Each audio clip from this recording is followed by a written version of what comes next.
बिस्मिल्लाहिर्रहमानिर्रहीम। Welcome back to Anish lectures. आज की वीडियो में हम लोग डिस्कस करेंगे एक्सरसाइज 2.8 के रिमेनिंग क्वेश्चंस को। क्वेश्चन नंबर 6 की इक्वेशन जो है वो कुछ इस तरह से है। यहाँ पे हमारे पास कर्नल के अंदर कोस इंटू एक्स माइनस टी है। ये एक फार्मूला होता है, इसको हम यहाँ पे एक्सपेंड कर देंगे। एक्सपेंड करने के बाद वापस पुट करेंगे तो कर्नल की हमारे पास दो टर्म्स बन जाएगी। अब हमने यूज़ करना है डायरेक्ट कंप्यूटेशन मेथड। उसके लिए सबसे पहले हम लोग कर्नल को सेपरेट कर लेंगे। तो हमारे पास जो एक्स वाली टर्म्स होगी वो इंटीग्रल साइन से बाहर चली जाएगी। यहाँ पे दो इंटीग्रल पार्ट बनेंगे, एक को हम लोग अल्फा कह देंगे, एक को हम लोग बीटा कह देंगे। तो जो हमारी यू ऑफ एक्स वाली इक्वेशन है वो बन जाएगी 2/पाई lambda into alpha cos x plus beta sine है। अल्फा के अंदर हमारे पास जहाँ पे यू ऑफ टी था तो उसमें हम लोग यू ऑफ एक्स वाली इक्वेशन को in terms of T put कर देंगे।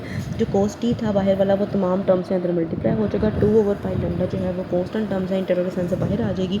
अब यहाँ पे हमारे पास दो इंटीग्रेशन है, इनको हमने सोल्व करना है। पहली इंटीग्रेशन जो है वो कोस स्क्वायर टी है, ये इक्वल होता है 1 प्लस कोस 2t/2 के।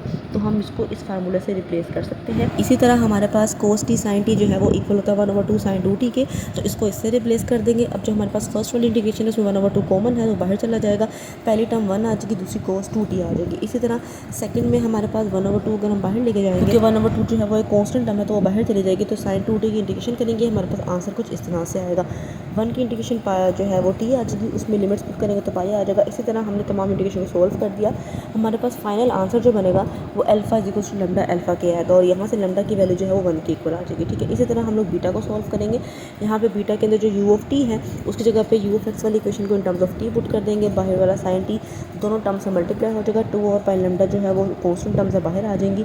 अब साइन टी कोस टी की इंटीग्रेशन अभी हमने सोल्व की है, 0 के इक्वल है तो यहाँ पे 0 आ जाएगा। साइन स्क्वायर टी वही बात की, इसको हम रिप्लेस कर देंगे 1 माइनस कोस 2t/2 से।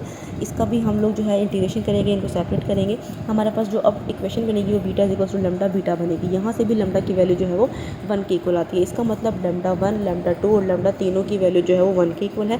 कोई भी सेपरेट चीज़ यहाँ पे जो है वो डिफरेंट वैल्यू नहीं आई। तो ईगन वैल्यू यहाँ पे लेमडा की जो है वो 1 ही है।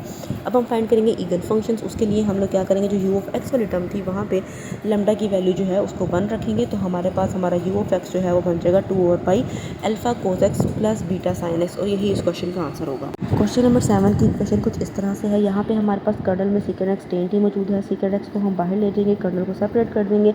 एक्स वाली टर्म बाहर चली जाएगी, टेन टी अंदर रह जाएगा। हमारे पास ये पूरा इंटीग्रल पार्ट जो है वो अल्फा के इक्वल आ जाएगा। ठीक है, अब हम अल्फा की वैल्यू को वापस यू ऑफ एक्स से पुट करेंगे तो U of x is equal to lambda second X alpha बन जाएगा। यहाँ से अल्फा को सोल्व करेंगे। अल्फा पे जहाँ पे यू ऑफ टी है उसमें हम लोग यू ऑफ एक्स वाली इक्वेशन को in terms of T put कर देंगे। टेन टी जो बाहर पड़ा हुआ था वो अंदर तमाम टर्म से मल्टीप्लाई हो जाएगा।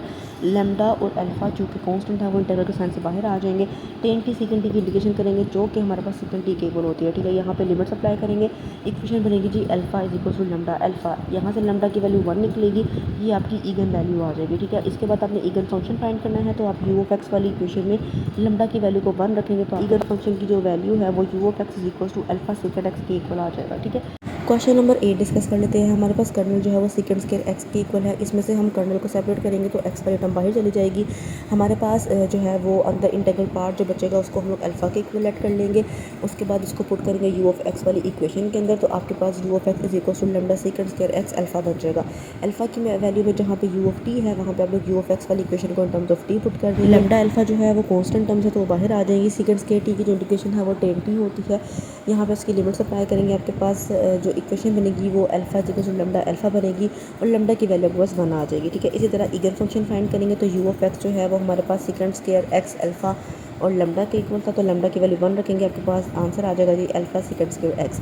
यही आपका ईगन। क्वेश्चन नंबर 9 डिस्कस कर लेते हैं। आपके पास कर्नल जो है वो साइन इनवर्स ऑफ एक्स के इक्वल है। यहाँ से आप लोग कर्नल को सेपरेट कर देंगे तो एक्स वाली टर्म बाहर आ जाएगी। इंटीग्रल पार्ट को आप लोग अल्फा के इक्वल ऐड कर लेंगे। अब आप लोग अल्फा में जहाँ पे यू ऑफ टी था यू ऑफ एक्स वाली इक्वेशन को in terms of T put कर देंगे। अल्फा और लेमडा जो है वो कॉन्स्टेंट टर्म से बाहर आ जाएंगी। साइन इनवर्स ऑफ टी की जो इंटीग्रेशन है वो इस पूरे फार्मूले के इक्वल होती है। आप यहाँ पे उसको डायरेक्ट पुट कर देंगे, लिमिट्स अप्लाई करेंगे, सिंप्लीफाई करेंगे तो आपके पास लेमडा का आंसर जो है वो 2/पाई/2 आ जाएगा। ठीक है, अब आप क्या करेंगे, इसको पुट कर देंगे अपने यू ऑफ एक्स वाली इक्वेशन में ताकि ईगन फंक्शन फाइंड कर सकें। तो आपके पास फाइनल ईगन फंक्शन जो है वो आएगा जी 2/पाई-2 alpha sine inverse of x और यही आपके इस क्वेश्चन का आंसर होगा। क्वेश्चन नंबर 10 डिस्कस कर लेते हैं। सबसे पहले हम कर्नल को सेपरेट करेंगे। एक्स वाली टर्म जो है बाहर आ जाएगी। इंटीग्रल पार्ट को हम अल्फा के इक्वल ऐड कर लेंगे। इसको पुट करेंगे यू ऑफ एक्स वाली इक्वेशन के अंदर। तो आपके पास यू ऑफ एक्स बन जाएगा g lambda into 3 - 3/2 x. Into alpha. तो इस इक्वेशन को आप लोग एज इट इज़ रखेंगे। अल्फ़ा की जो वैल्यू है उसके अंदर यू ऑफ टी है, तो इस वाली इक्वेशन को आप इन टर्म्स ऑफ टी यहाँ पे पुट कर देंगे।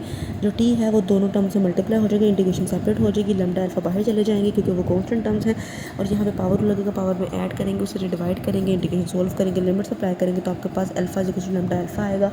यहाँ से लैम्डा की वैल्यू 1 की इक्वल आएगी, इसको पुट करेंगे यू ऑफ एक्स वाली इक्वेशन के अंदर, आपके पास इगन फंक्शन निकल आएगा जो आपका फाइनल आंसर होगा।